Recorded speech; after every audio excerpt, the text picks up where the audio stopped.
새로운 교회, 새로운 출발이라고 하는 비전으로 시작을 했습니다. 그러면서 새로운 교회, 새로운 출발을 하는 교회로서 하나님의 일하심을 경험하기 위해서 참된 예배자가 되어야 한다 말씀을 나눴고, 우리가 그리스도 안에서 성도의 교제를 나누기 위해서 우리는 서로 중보기도 하면서 함께 말씀 안에서 교제해야 된다 하는 말씀을 나눴습니다. 우리 지난주에 우리가 함께 나눴듯이 하나님의 일하심을 경험하기 위해서는 우리가 기도 가운데 만나야 되고 말씀 가운데 하나님의 일하심을 경험해야 된다라고 하는 말씀 나눴습니다.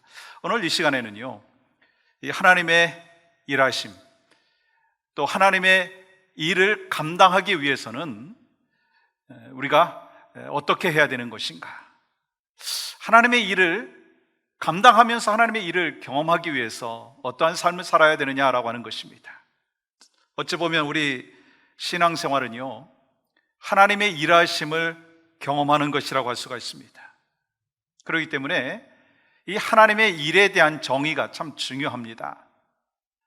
하나님의 일이라고 하는 것은요, 교회와 관련된 일만이 아니라 가정생활, 그리고 직장생활, 모든 삶의 영역 속에서 우리를 통해서 하나님께서 맡겨주신 일을 감당하는 가운데 그것이 바로 하나님의 일이고, 또한 그것이 바로 하나님의 일을 경험하는 삶의 모습이 될 수 있다고 하는 것입니다.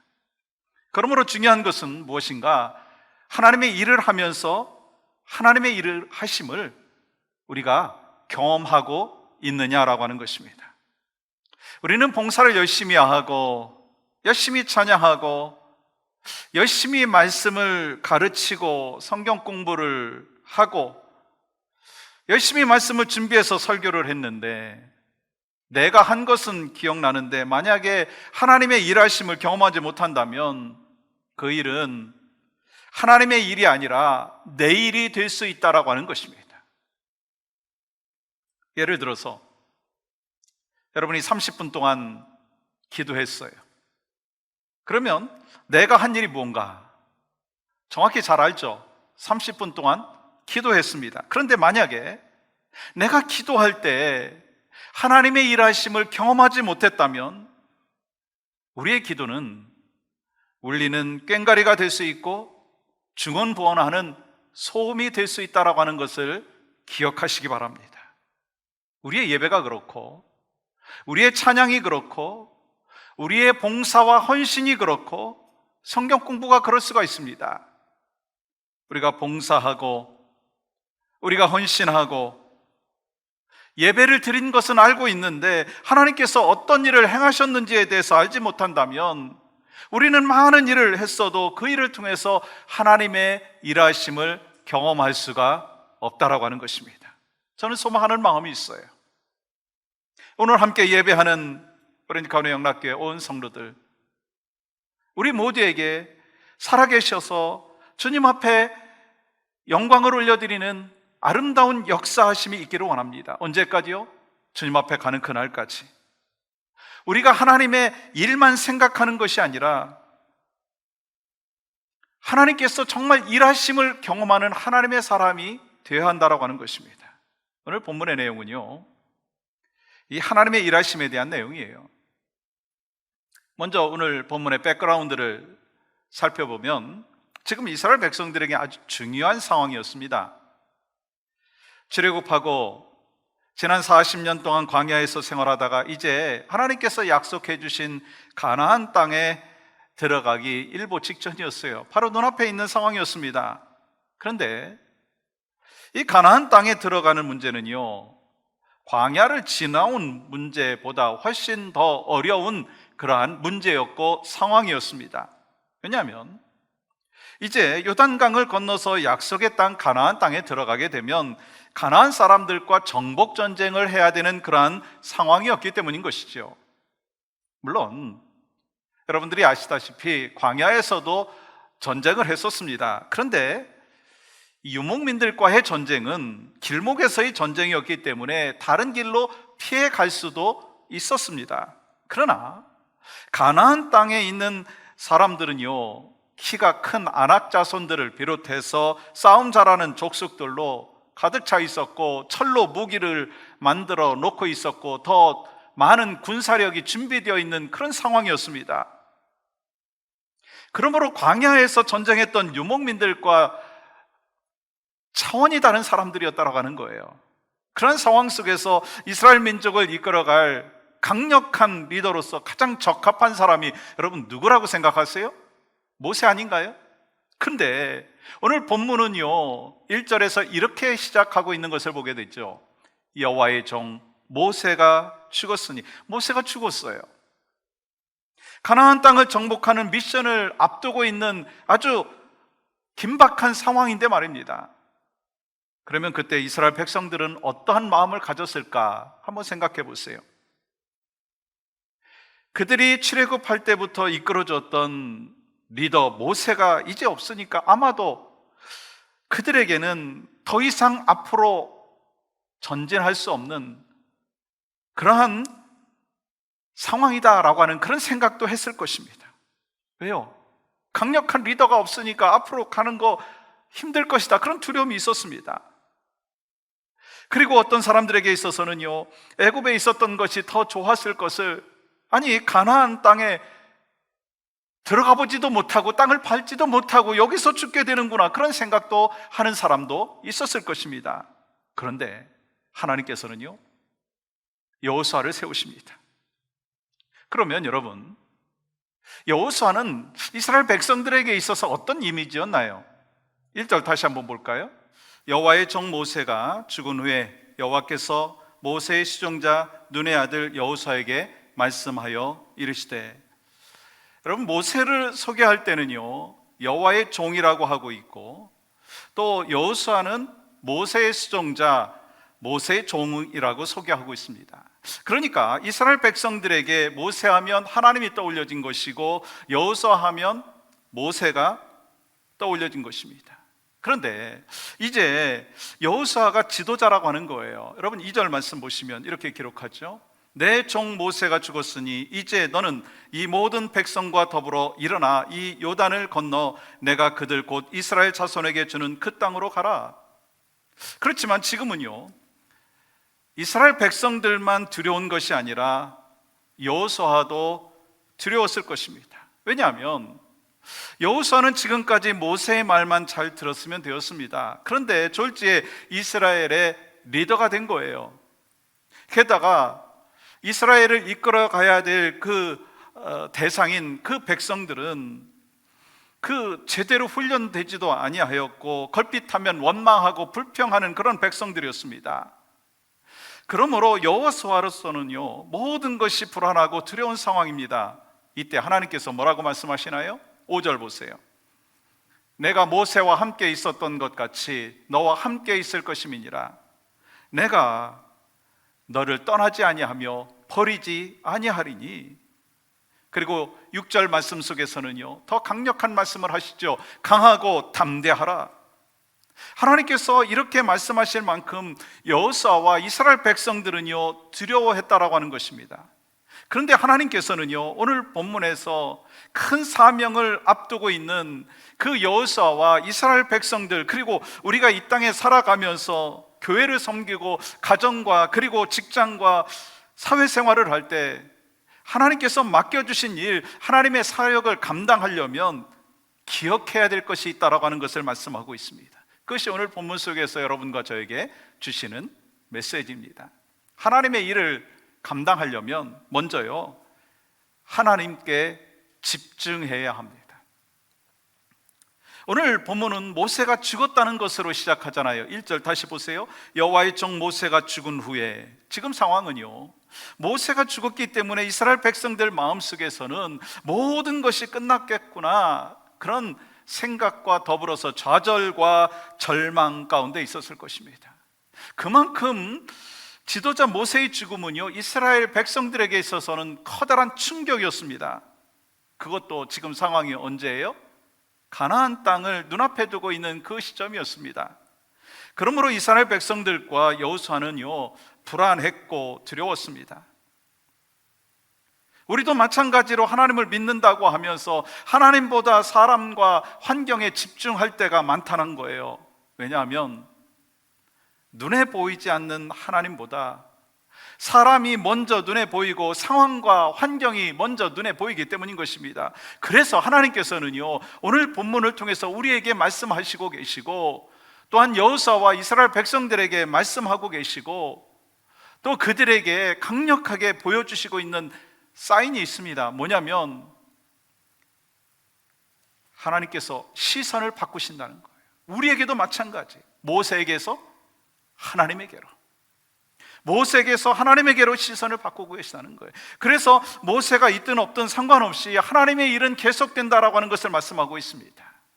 그러므로 우리는 보이는 것에 집중하는 것이 아니라 하나님께 집중해야 합니다. 왜요? 모든 문제의 해답은요, 하나님께 있기 때문인 것입니다. 이것이 오늘 본문 말씀 속에서 우리에게 주시는 핵심의 메시지이십니다. 하나님께서는요, 시선을 바꿔주고 싶으셨다라고 하는 것입니다. 모세의 역할을 맡아서 해야 되는 그 여호수아의 입장에서 보면 이제 모세가 죽었고 자신은 너무나 초라하고 작아 보입니다. 그러니까 얼마나 두려웠겠습니까? 그래서 하나님께서는요, 시선을 바꾸십니다. 모세에게서 하나님에게로. 한번 따라해 보시겠어요? 모세에게서 하나님에게로. 마찬가지로 우리도 하나님의 일을 감당하면서 하나님의 일하심을 경험하기 위해서 필요한 것은요, 우리도 하나님 앞에 집중해야 된다는 거예요. 우리는 코비드-19으로 인해서 두려움이 많습니다. 그래서 온통 세상의 시선이요 코비드-19에 있습니다. 그래서 코비드-19의 이 상황이 우리의 운명을 좌지우지할 것 같고 미래를 결정할 것 같다라고 하는 그런 두려움이 있습니다.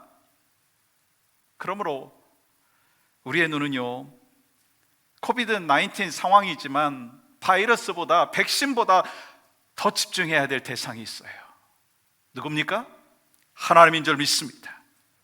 하나님께서는요, 지금의 코비드-19 상황을 지나가게 하실 것이고 또 하나님께서 회복시켜 주실 것을 분명히 믿습니다. 그렇기 때문에 하나님의 백성들은요, 더욱 깨어 있어야 된다는 거예요. 그리고 또한 하나님의 뜻이 무엇인지 깨닫기 위해서 말씀에 더 가까이 가야 되고요, 예배에 집중해야 되고요, 중보기도자의 사명을 감당해야 된다라고 하는 것입니다. 모세가 죽었어요. 그래서 하나님의 사역이 중단될 것 같고 그들을 이끌어 주었던 리더를 잃었기 때문에 더 이상 한 발자국도 앞으로 나가지 못할 것과 같은 그러한 상황이었습니다. 그러나 모세의 죽음 이후에도 하나님의 일하심은 계속된다는 거예요.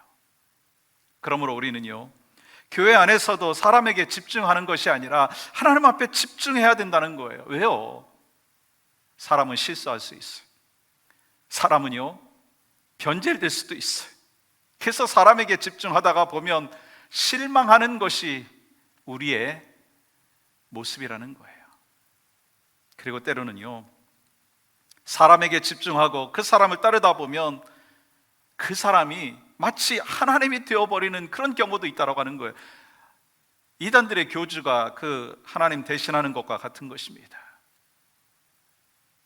지금 여러분의 삶은 어디에 집중되어 있습니까? 지금 여러분은 하나님을 의지하십니까? 상황을 의지하십니까? 환경을 의지하십니까? 아니면 사람을 의지하십니까? 어디에 집중하고 어디에 시선을 두고 무엇에 의지하고 있느냐는 거예요. 오늘 말씀을 통해서 우리에게 강력하게 주님은 말씀하고 계십니다. 하나님 앞에 집중해야 된다는 거예요. 왜요? 하나님 앞에 집중하지 아니하면, 하나님 앞에 시선을 두지 아니하면 해답을 얻을 수도 없고 신앙이 성장할 수가 없다라고 하는 거예요. 예수님 믿은 지 오래되었는데 신앙이 계속해서 성장하지 아니하고 제자리에 머물러 있는 분이 혹시 계시다면 그 이유 중에 하나는요, 하나님보다 다른 것에 더 집중했기 때문이다라는 거예요. 사람에게 집중하다 보니까 실망하고 환경에 집중하다 보니까 상처받고 그래서 신앙의 성장이 있지 못하다라고 하는 것입니다. 그렇기 때문에 우리에게 정말 필요한 것은 무엇입니까? 소망하는 것이 무엇입니까? 여러분과 저는요, 사람보다 환경보다 하나님 앞에 더 집중해야 된다는 거예요. 특별히 하나님의 일을 우리가 감당하면서 하나님 앞에 집중하는 여러분과 저의 삶이 되기를 주님의 이름으로 간절히 축복합니다. 또한 하나님의 일하심을 경험하기 위해서, 하나님의 일을 감당하기 위해서 우리에게 필요한 것은요, 두 번째로 하나님의 도구로 쓰임받아야 한다는 거예요. 하나님의 도구로 쓰임받아야 한다는 거예요. 오늘 본문은요, 모세가 아니어도 하나님이 쓰시면 여호수아도 된다라고 하는 것을 말씀하고 있는 것입니다. 여러분, 이스라엘 백성들의 눈으로 볼 때 모세가 아니면 안 된다고 생각을 했잖아요. 그러나 하나님께서는 모세가 아니어도 여호수아라도 된다는 거예요. 다시 말씀드리면 모세는요, 하나님께서 쓰시는 도구였다라고 하는 것입니다. 그러므로 여호수아가 아니어도 된다라고 하는 것이고요, 하나님의 일은요, 하나님께서 하신다라고 하는 것입니다. 즉 모세와 여호수아는 도구일 뿐이었다라고 하는 것입니다. 그러므로 우리도 마찬가지로 하나님께서 쓰시면 가능한 거예요. 그래서 우리는요, 하나님의 도구로 쓰임 받으려면 순종하는 마음이 있어야 된다는 거예요. 하나님께서는요, 사람을 쓰시는데 내가 얼마나 실력이 있는가, 내가 얼마나 좋은 백그라운드를 갖고 있는가, 내가 얼마나 남보다 좋은 아이디어를 갖고 있는가, 거기에 문제를 두지 않는다라고 하는 것입니다. 왜요? 오늘 본문에서 보시면 왜 여호수아를 불렀는지, 쓰셨는지 그 이유가 기록되어 있지 않습니다. 그러나 정말 중요한 것이 무엇이냐면, 하나님께서 쓰시기만 하시면 모세가 아니어도 여호수아여도 된다라고 하는 것입니다. 하나님께서 여호수아를 쓰신다라고 했을 때 이스라엘 백성들의 반응은요, 아니 여호수아 말고 다른 사람은 없는가? 그런 생각을 했을 수도 있습니다. 왜요? 말씀드린 대로 모세는 여호와의 종이었고 여호수아는 모세 시종, 그의 종이라고 생각하고 있었기 때문인 것입니다. 그런데 하나님께서 그를 쓰시니까 어떤 결과를 맺게 됩니까? 여호수아서 24장 29절 말씀 보시면 여호와의 종 눈의 아들 여호수아. 왜 하나님께서는 여호수아를 선택하신 것일까? 다른 사람보다 뛰어났기 때문일까요? 아니라는 거예요. 하나님께서 택하시고 하나님께서 도구로 사용하시면 누구라도 된다라고 하는 것을 말씀하는 것입니다. 그러므로 하나님의 일은 어떻게 진행되는가? 하나님께서 쓰시는 사람을 통해서 일하신다는 거예요. 그래서 여러분과 저는요, 이렇게 기도할 수 있습니다. 하나님, 저를 사용하여 주시옵소서. 하나님, 나를 통해서 일하여 주시옵소서. 우리 가정과 우리가 섬기는 교회가 하나님의 도구로 마음껏 쓰여지기를 간절히 소망합니다 라고 하는 마음이 있어야 돼요. 그리고 하나님의 도구가 될 때 우리는 하나님께서 쓰시는 사람이 되고 하나님께 영광이 되는 삶을 살게 될 줄 믿습니다. 또 하나 생각할 것은요, 내가 될 수도 있지만 동시에 내가 아니어도 된다라고 하는 거예요. 다른 사람이 될 수 있다라고 하는 것입니다. 그러니까 하나님의 사람들은요, 어떤 태도를 가져야 하는가? 두렵고 떨리는 마음을 가지고 하나님께서 맡겨주신 일을 감당할 뿐만 아니라 그 일을 감당하면서 감사하는 마음이 있어야 된다라고 하는 거예요. 설교하는 저를 대상으로 한번 예를 든다면 제가 아니어도 된다는 거예요.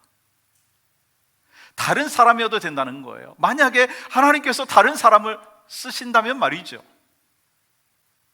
근데 하나님께서 저를 사용하고 계시니까 저는 감사하고 감격하는 거예요. 저만 그런가요? 구역장도 그렇고요, 사역팀장도 마찬가지고요, 또한 직분을 맡은 분도 마찬가지예요. 어떤 봉사의 자리도요 마찬가지예요. 내가 아니어도 됩니다. 그런데 하나님께서 나를 쓰시고자 하시니까 나는 도구로 쓰임 받습니다. 하나님, 나를 사용하여 주시옵소서. 그렇게 하나님 앞에 감사하며 나아가는 거예요. 그렇기 때문에 하나님의 일에 쓰임 받는 것은요 짐이 아니에요. 특권입니다.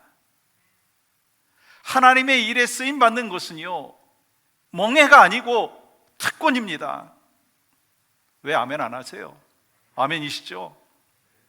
하나님께서는요, 모세가 아니어도 여호수아를 통해서 일하십니다. 아니, 여호수아가 아니어도 다른 누군가를 세우시고 하나님께서는 그 사람을 사용하셔서 그 사람을 통해서 일하신다라고 하는 거예요. 또한 나를 통해서 일하시는 거예요.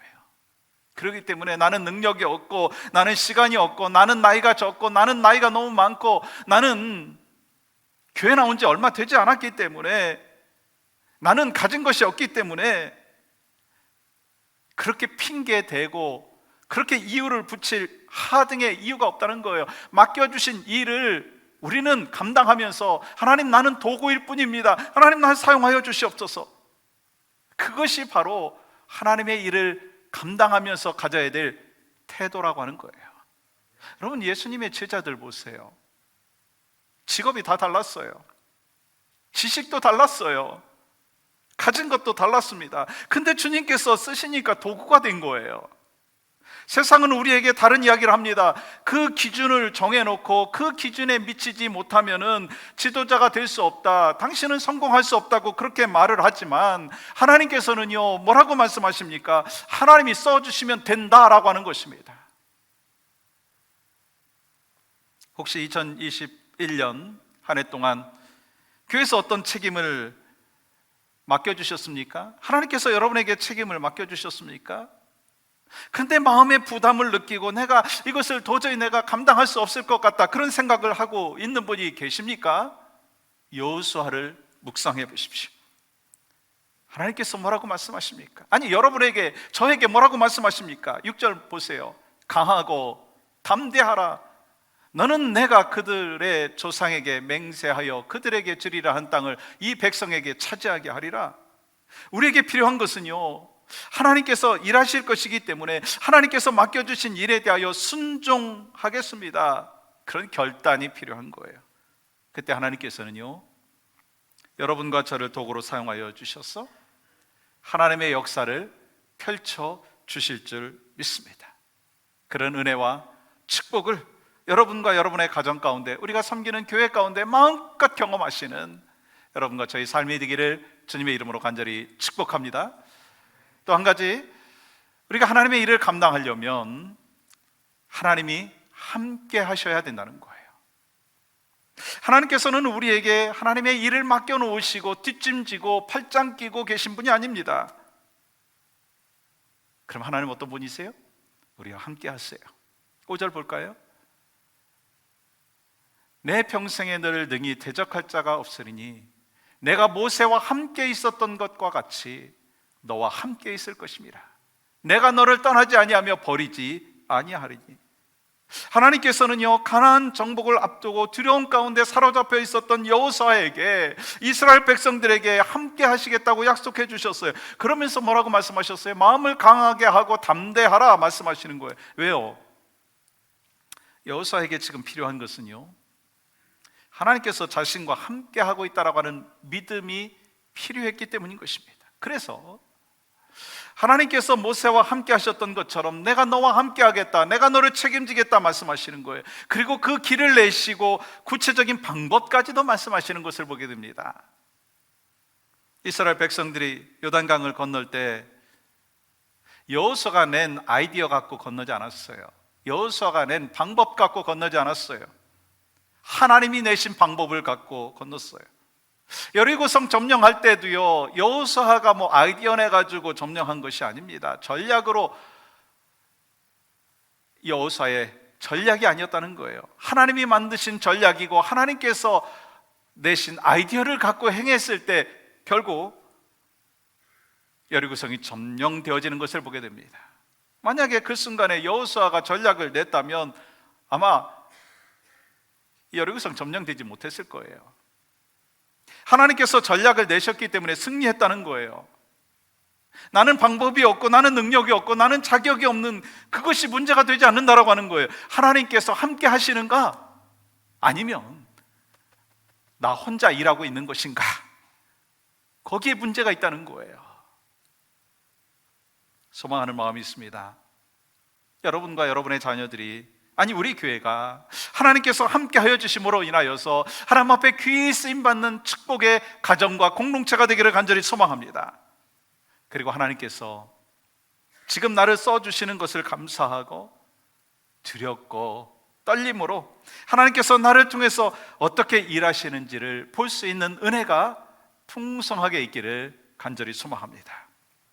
오늘 본문에 보면 여호수아가 지도자가 되었는데, 지도자가 되어가지고요, 그가 헌신하고 그가 결단하고 그가 세운 비전이요 성경에 기록되어 있지 않아요. 오히려 하나님의 비전이 나타나고 하나님의 약속이 나타나고 하나님의 헌신과 하나님의 결단의 모습이 나타나는 것을 보게 되어 있죠. 여러분 3절 보세요. 내가 모세에게 말한 바와 같이 너희 발바닥으로 밟는 곳은 모두 내가 너희에게 주었노니. 지금 하나님께서 약속하고 계시죠. 그 다음에 여러분 5절 말씀 보십시오. 헌신하고 결단하는 모습 보게 됩니다. 내 평생에 너를 능히 대적할 자가 없으리니. 그래서 여호수아를 대적할 자가 없다는 거예요. 왜요? 하나님께서 함께 하시기 때문에. 하나님이 약속해 주셨고 하나님이 결단하셨고 하나님이 헌신하셨어요. 여러분, 이스라엘 백성들과 여호수아는 지금까지 이런 생각을 했을 것입니다. 우리를 이끌어준 지도자는 모세였어. 근데 모세가 죽었으니까 우리가 앞으로 어떻게 가나안 땅에 들어갈 수 있을까? 그러면서 두려워하고 떨었다는 거예요. 그렇지만 하나님께서 뭐라고 말씀하셨어요? 모세는 죽었어도 나는 너와 함께 하고 있다.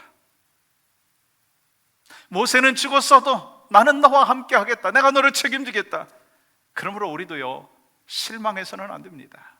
왜냐하면 비록 우리가 의지할 것 없고 비록 우리가 보잘것없는 초라해 보이는 그런 모습이지만 창조자이시고 역사의 주관자이신 하나님께서 여러분과 저와 함께 하시고 우리와 동행하고 계신 줄 믿습니다. 사랑하는 여러분, 우리의 염려와 두려움에 집중하지 마시고 하나님 앞에 집중하기를 원합니다. 아무리 코비드-19의 상황이 계속되고 있어도 하나님을 믿는 여러분과 저는요, 지금도 하나님께서 우리와 함께하고 계시다라고 하는 사실을 증거할 수 있어야 합니다. 모두가 다 두려워하고 불안해하고 초조해하고 있지만 하나님의 사람들은 담대함이 있어야 돼요. 왜요? 하나님 앞에 집중되어 있기 때문에. 가만히 살펴보면 지나온 세월 동안 수많은 환난과 고난들이 있었습니다. 그러나 하나님께서 그때에도 우리와 함께 하셨어요. 그리고 지금 코비드-19의 그 상황이 계속되고 있지만 하나님께서는 지금도 일하고 계신다는 거예요. 그리고 이런 고난과 환난 속에서도 하나님을 경험할 수 있는 믿음의 여정을 우리에게 허락하여 주셨어요. 그래서 우리는 하나님 앞에 집중하고 하나님의 도구로 쓰임받기를 원합니다. 사랑하는 여러분, 하나님께서는 어떤 상황 속에서도 우리와 함께 하십니다.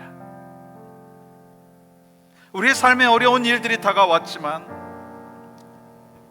우리가 믿고 의지하는 하나님께서는 여전히 지금 여러분과 저와 함께 하고 계십니다. 그래서 그 삶의 여정 속에서, 우리의 삶의 여정 속에서 하나님 앞에 집중하면서 날마다 하나님의 일, 하나님의 사명을 잘 감당하는 복된 삶이 바로 여러분과 저에게 있기를 원합니다.